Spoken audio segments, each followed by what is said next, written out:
Luto tayo ng salmon head sinigang sa miso. Ayan, nilagay ko na yung sibuyas lang at saka luya. Maraming luya. Lagay natin ang kamatis. Kung napapansin niyo yung kamatis ko po, sa gitna ko lang hinati. Kasi para mas mabilis siyang pisain. Ayan. Hindi ko yan hinahati-hati. Pinagprituhan ko to ng salmon head kanina. So, it's okay. Lagay na natin ang ating salmon head. Nasa sa inyo po kung gusto nyo dito ang crispy, yung malutong pagkaprito or half cook. Yung sa akin medyo medium para maramdaman ko yung linamnam. Ito na po yung sabaw natin. Yung tamang sabaw lang din, nasa sa inyo kung gaano karami.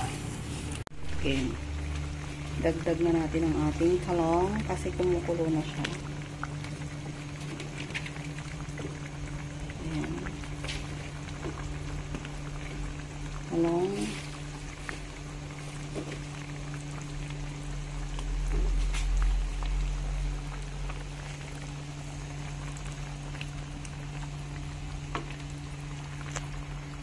Madali lang pong maluto yan. So, lalagyan ko na siya ng konting asin.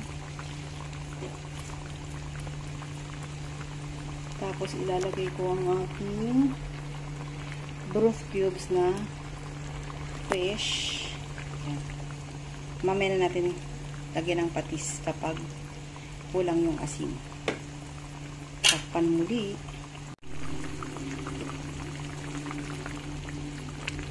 Ito na siya. Tikman natin. Medyo matabang.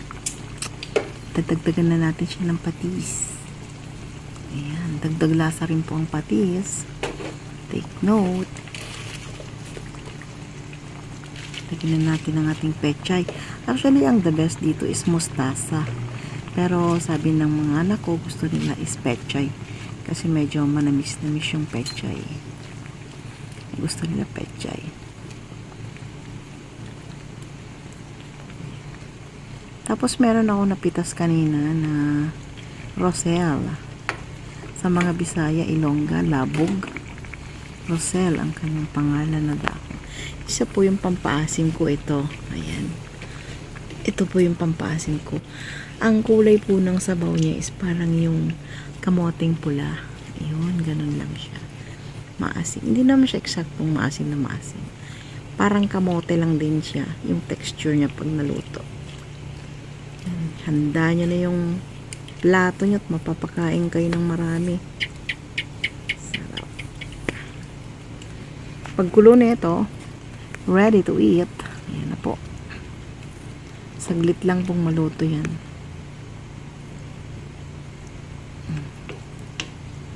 Ayan. Pagkakulo, kakain na.